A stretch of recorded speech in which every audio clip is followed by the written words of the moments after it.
Sir ನಿನ್ನೆ BJP ಧರ್ಮಯಾತ್ರೆ ಮಾಡಿದ್ರು ಧರ್ಮಸ್ಥಳದಲ್ಲಿ ಅವ್ರು ಎನ್ಐ ತನಿಖೆ ಆಗ್ಬೇಕಂತ ಆಗ್ರಹ ಮಾಡ್ತಾರೆ. ಅದು ಧರ್ಮಯಾತ್ರೆ ಅಲ್ಲ, ರಾಜಕೀಯ ಯಾತ್ರೆ.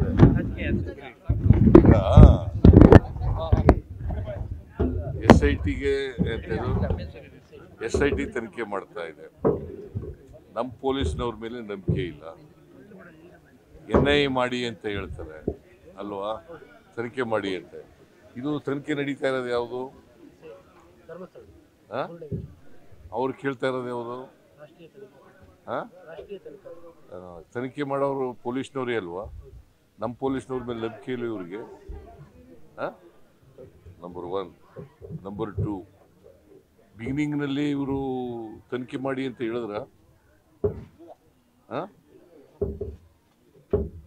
ಸ್ವಲ್ಪ ದಿನದವರೆಗೆ ತನಿಖೆ ಮಾಡಿ ಅಂತ ಹೇಳಲೇ ಇಲ್ಲ. ಆಮೇಲೆ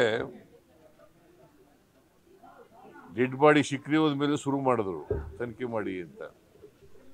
ಅಲ್ಲಿವರೆಗೆ ತನಿಖೆ ಮಾಡಲಿಲ್ಲ. ಈಗ ವೀರೇಂದ್ರ ಹೆಗ್ಗಡೆಯವರು ಏನಂತ ಹೇಳಿದ್ದಾರೆ? ಸ್ವಾಗತ ಮಾಡಿದ್ದಾರೆ. ಮತ್ತೆ ಇವರು ಏನು ಮಾಡೋದು?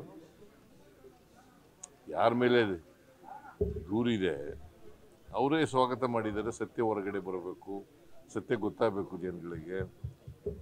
ಇವರು ನಮ್ಮ ಮೇಲೆ ಇದ್ದಂಥ ಅನುಮಾನದ ತೂಗುಗತಿ ಪರಿಹಾರ ಆಗಬೇಕು ಅಂತ ಹೇಳಿದ್ದಾರೆ ಅವರೇ. ನಾವು ತನಿಖೆ ಮಾಡಿಸ್ತಾ ಇದ್ದೀವಿ. ನಾವು ಯಾರು ಇಂಟರ್ಫಿಯರ್ ಆಯ್ತಾ ಇಲ್ಲ. ತನಿಖೆ ಅದು ಸ್ವತಂತ್ರವಾಗಿ ಮಾಡ್ತಾ ಇದ್ದಾರೆ. ಸತ್ಯ ಹೊರಗಡೆ ಬರಲಿ, ಗೊತ್ತಾಗ್ಲಿ. ಅವರಿಗೆ ಹೊರ ರಾಜ್ಯ ಮತ್ತು ಹೊರ ದೇಶದಿಂದ ದುಡ್ಡು ಬಂದಿದೆ ಈ ಪ್ರಕರಣಕ್ಕೆ, ಹಂಗಾಗಿ NIA ಆಗಬೇಕು. ಇವ್ರಿಗೆ ದುಡ್ಡು ಬಂದಿದೆ ಬಿಜೆಪಿಯವರಿಗೆ. ಬಿಜೆಪಿಯವ್ರಿಗೆ ಇಷ್ಟೆಲ್ಲ ಮಾಡ್ಬೇಕಾದ್ರೆ ಎಲ್ಲಿಂದ ಬರ್ತದೆ ದುಡ್ಡು ಇವ್ರಿಗೆ? ಯಾರು ಕೊಡೋರು ಇವ್ರಿಗೆ?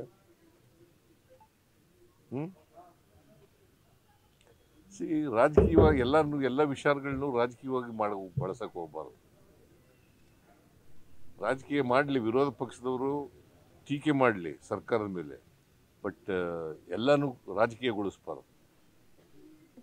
ಇವರು ರಾಜಕೀಯಕ್ಕೋಸ್ಕರ ಮಾಡ್ತಾ ಇದ್ದಾರೆ. ಇದರಲ್ಲಿ ಸತ್ಯ ಏನಿಲ್ಲ, ಅಸತ್ಯ ಇರ್ತಕ್ಕಂಥದ್ದು. ಸೌಜನ್ಯ ಕೇಸಲ್ಲಿ ಮತ್ತೆ ರಿಓಪನ್ ಆಗುತ್ತೆ ಸರ್ ಅಂತ, ಯಾಕಂದ್ರೆ ಒಂದು ಮಹಿಳೆ ಆ ಸೌಜನ್ಯ ಕಿಡ್ನಾಪ್ ಮಾಡಿ ತಾಲೆ ಅಂತ ಹೇಳಿ ನೋಡಪ್ಪ, CBI ಯಾರ ಅಧೀನದಲ್ಲಿ ಇರೋದು? ಸೆಂಟ್ರಲ್. ಅವರು ತನಿಖೆ ಮಾಡಿ ವರದಿ ಕೊಟ್ಟಿದ್ದಾರೆ. ಈಗ ಸುಪ್ರೀಂ ಕೋರ್ಟ್ಗೆ ಹೋಗಿ ಅಂತ ಹೇಳ್ತಾ ಇರೋರು ಯಾರು? ಇವರೇ. ಅದರಿಂದ ಏನಂತ ಹೇಳೋದು? ಸೌಜನ್ಯ ಕೇಸು ಯಾರ ಮೇಲೆ ಆರೋಪ ಮಾಡ್ತಾ ಇರೋದು? ಇವರು ಯಾರ ಪರ? ಒಂದ್ ಕಡೆ ವೀರೇಂದ್ರ ಹೆಗ್ಗಡೆಯವ್ರ ಪರ ಅಂತ ಹೇಳ್ತಾರೆ, ಇನ್ನೊಂದ್ ಕಡೆ ಸೌಜನ್ಯ ಪರ ಅಂತ ಹೇಳ್ತಾರೆ. ಯಾರ ಪರ ಇರೋದು ಇವರು?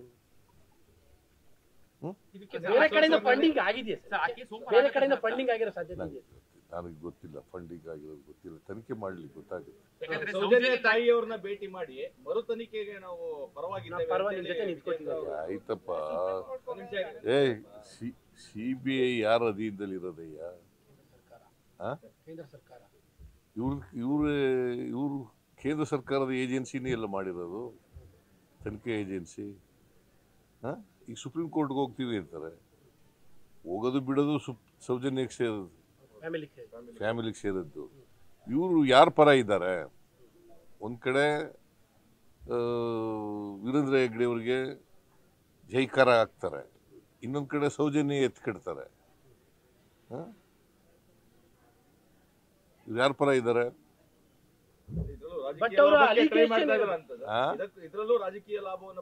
ಹೌದೌದು, ರಾಜಕೀಯದಲ್ಲಿ ಬೇರೆ ಏನಿದೆ ಇಲ್ಲಿ? SIT ತನಿಖೆ ಮಾಡ್ತಾ ಇದೆ. ಸತ್ಯ ಹೊರಗಡೆ ಬರಲಿ, ತನಿಖೆ ಮುಗಿಲಿ. ಬಟ್ ಅವರು ಒಂದಂತ ಮುಂದೋಗಿ ಚಿನ್ನೈನ ಕರ್ಕೊಂಡ್ ಬಂದಿರೋದೇ ಕಾಂಗ್ರೆಸ್ನವರು ಅಂತ ವಿಪಕ್ಷ ನಾಯಕ ಅಶೋಕ್ ಮತ್ತೆ ಪ್ರಹ್ಲಾದ್ ಜೋಶಿ ಅವರೆಲ್ಲರೂ ಕೂಡ. ನೀವು ಇದನ್ನೆಲ್ಲ ಕೇಳ್ತಿರಲ್ಲ, ಅವ್ರು ಹೇಳೋದನ್ನೆಲ್ಲ ಕೇಳ್ಬೇಕು ಅಂತ ಏನಿಲ್ಲ. ವಿರೋಧ ಪಕ್ಷದ ನಾಯಕ ಅಶೋಕ್ ಅವರು ಸೆಂಟ್ರಲ್ ಮಿನಿಸ್ಟರ್, ವಿರೋಧ ಪಕ್ಷ ನಾಯಕನಾಗ್ಬಿಟ್ಟ ತಕ್ಷಣ ಎಲ್ಲ ಕೇಳ್ಬೇಕು ಅಂತ ಅವ್ರ ಅಲಿಗೇಷನ್ ಇದ್ರಿಂದ ಕೇಳ್ತಾ ಇದ್ದೀವಿ. ಏನ್ ಅವ್ರು ಅಲಿಗೇಷನ್ ಮಾಡೋದೆಲ್ಲ ಸತ್ಯನಾ? ಇಷ್ಟಿನ ಗಂಟೆ ಏನ್ ಹೇಳ್ತಾ ಇದ್ರು ಅಸೆಂಬ್ಲಿಲಿ? ಏನ್ ಹೇಳಿದ್ರು? ಅಸೆಂಬ್ಲಿಲಿ ಏನು ಹೇಳಿದ್ರು?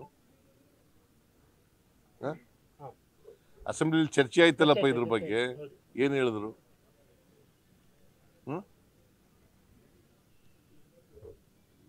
ಅಶೋಕನೇ ಚರ್ಚೆ ಮಾಡಿದ್ನಲ್ಲಪ್ಪ, ಅವನು ಸುನೀಲ್ ಚರ್ಚೆ ಮಾಡಿದ್ರಲ್ಲ, ಏನು ಹೇಳಿದ್ರು ಆಗ? ದಿನಕ್ಕೊಂದೊಂದು ಹೇಳಕ್ ಹೋಗ್ಬಾರ್ದು. ಇದಕ್ಕೆ ಸತ್ಯ ಇಲ್ವಲ್ಲ ಇದರಲ್ಲಿ. ಅಸತ್ಯದ ಮೇಲೆ ಚರ್ಚೆ ಮಾಡೋದು, ಯಾವಾಗಲೂ ಅಸತ್ಯದ ಮೇಲೆ ಚರ್ಚೆ ಮಾಡಿದ್ರೆ ಹೀಗೆ ಆಗೋದು. ಸೌಜನ್ಯ ಕೇಸಲ್ಲಿ ಸರ್ ಕಿಡ್ನಾಪ್ ಮಾಡಿದ ನೋಡಿದಿಲ್ಲ ಅಂತ ಹೇಳಿ ಮಹಿಳೆ ದೂರು ಕೊಟ್ಟಿದ್ದಾರೆ SITಗೆ. ಆ ಕೇಸು ತನಿಖೆ ಮಾಡಿಸಿದ್ರೆ ಹೇಗೆ ಸರ್ ಅಂತ? ಯಾರು? ಸೌಜನ್ಯ ಇನ್ನೊಂದು ಲೇಡಿ ಅಪಹರಣ ಮಾಡಿದ ನೋಡಿದಿಲ್ಲ ಅಂತ ಹೇಳಿ 12 ವರ್ಷದಿಂದ ಲೆಟರ್ ಗಟ್ಟೆನ ಕಣ್ಣಾರೆ ನೋಡಿದಿಲ್ಲ ಅಂತ ಹೇಳಿ ಇವತ್ತು ನೆನ್ನೆ ಕಂಪ್ಲೇಂಟ್ ಕೊಟ್ಟಿದ್ದಾರೆ ಸರ್ SIT. ಆಯ್ತಪ್ಪ, ಕೋರ್ಟ್ನಲ್ಲಿ ಹೇಳ್ಬೇಕಾಗಿತ್ತಲ್ಲ, CBI ಮುಂದೆ ಯಾಕೆ ಹೇಳಲಿಲ್ಲ? CBI ಮುಂದೆ ಹೇಳ್ಬೇಕಾಗಿತ್ತಲ್ಲ ಏನಪ್ಪ, CBI ತನಿಖೆ ನಡೀತಲ್ವಾ, ಆಗ ಹೇಳ್ಬೇಕಾಗಿತ್ತಲ್ವಾ? 2 ವರ್ಷದಿಂದ ಒಡನಾಡಿದ್ದಾರೆ. ಕೇಳ್ರಿ, ಇಲ್ಲಿ ಹೇಳ್ಬೇಕಾಗಿತ್ತಲ್ವೇನ್ರಿ? ಸಾಕ್ಷ್ಯ ಗೊತ್ತಿದ ಮೇಲೆ ಸಾಕ್ಷ್ಯನ ಬಚ್ಚಿಡೋದು ಇದೆಯಲ್ಲ, ಅದು ಇಟ್ ಈಸ್ ಅನ್ ಅಫೆನ್ಸ್.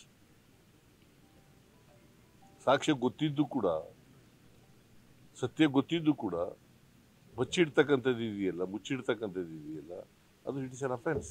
2 ವರ್ಷ ಆಕೆ ಒಡನಾಡಿ ಸಂಸ್ಥೆಯಲ್ಲಿ ಇದ್ರು ಅಂತ ಹೇಳಿ ಆಕೆ ಹೇಳಿದ್ದಾರೆ ಸರ್.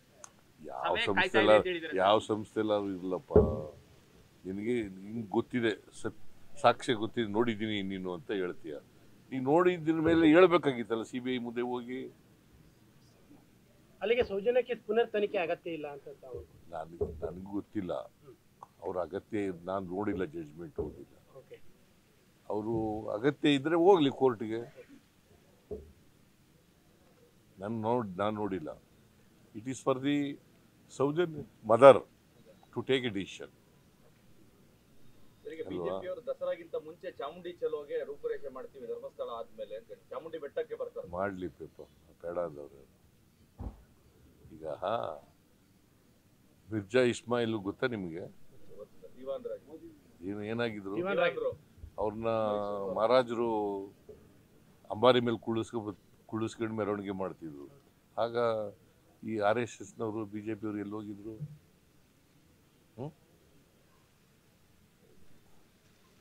ಆಯ್ತಾ? ಈಗ ನಮ್ಮ ಇವನ್ ಕೈಲಿ 2017ರಲ್ಲಿ ಇದನ್ನ ಮಾಡಿಸ್ತಾವ, ನಿಸಾರ್ ಅಹಮದ್ ಕೈಲಿ. ಹಾಗೆ ಎಲ್ಲಿ ಹೋಗಿದ್ರು? ಮಾತಾಡಿದ್ರು ಸರ್. ಅವ್ರದ್ದು ಅಲಿಗೇಷನ್ ಇರೋದು ಕನ್ನಡಾಂಬೆಯ ಕುಂಕುಮದ ಬಗ್ಗೆ ಅವ್ರ ತಕರಾರು ಇರೋದು. ಕುಂಕುಮ ಅದು ಒಂದು ಬೇರೆ ಇಶ್ಯೂ. ಕುಂಕುಮ ಈಗ ಮಾತಾಡಿದ್ರು ಇಲ್ಲೋ ಗೊತ್ತಿಲ್ಲ ನನಗೆ, ಮಾತಾಡಿದ್ರು ಇಲ್ಲೋ ಗೊತ್ತಿಲ್ಲ. ಶಿ ಈಸ್ ಎ ರೈಟರ್ ಇನ್ ಕನ್ನಡ. ಕನ್ನಡದ ಬಗ್ಗೆ ಅಭಿಮಾನ ಇಲ್ಲದವ್ರು ಕನ್ನಡ ಬರೆಯಕ್ಕಾಗತ್ತಾ? ಆಸಕ್ತಿ ಇಲ್ಲದವ್ರು ಬರೆಯಕ್ಕಾಗತ್ತಾ?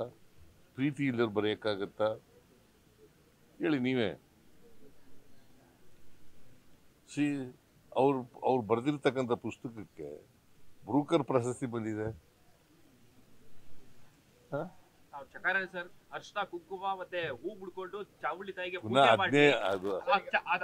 ಮಾಡಿದ್ರೆ ಚಕಾರ ಎಲ್ಲ ಹೇಳ್ತಾ ಇದಾರೆ ಸರ್. ಅರ್ಶನ ಕುಂಕುಮ ಹಚ್ಕೊಂಡ್ ಬರ್ಲಿ ಸೀಸೆ ಮುಸ್ಲಿಂ ಧರ್ಮದವರು ಲೇಡಿ, ಅವಳು ಕನ್ನಡದಲ್ಲಿ ಬರೆದಿದ್ದಾರೆ. ಕುಂಕುಮ ಹಾಕೊಳ್ಳೋದು ಧರ್ಮದಲ್ಲಿ ಇದೆಯಾ?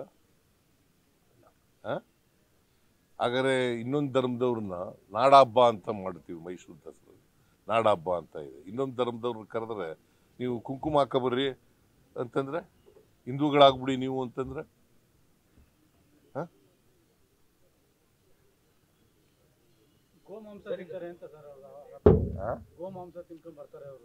ಯಾರು ನೀವು ನೋಡಿದ್ಯಾ? ಅವ್ರು ಹೇಳ್ತಾರಪ್ಪ, ನೀ ನೋಡಿದ್ದೇನೆಯಾ? ಮತ್ತೆ ನಡಿ. ಮುಸ್ಲಿಂ ಧರ್ಮದವ್ರು ಫತ್ವಾ ಹೊರಡಿಸಿದ್ದಾರೆ ಅಂತ ಹೇಳಿ ಸರ್. ಅದೆಲ್ಲ ಸುಳ್ಳು ಹೇಳಿದಾರಲ್ಲ, ಮುಸ್ಲಿಂ ಗುರುಗಳು ಹೇಳಿದಾರಲ್ಲ, ಫತ್ವಾ ಏನು ಹೊರಡಿಸಿಲ್ಲ ನಾವು. ಇಂಟ್ರೆಸ್ಟಿಂಗ್ ಮತ್ತು ಇನ್ಫಾರ್ಮೇಟಿವ್ ವಿಡಿಯೋಗಳನ್ನ ಮಿಸ್ ಮಾಡ್ಕೋಬೇಡಿ, ಈಗಲೇ ಸಬ್ಸ್ಕ್ರೈಬ್ ಮಾಡಿ.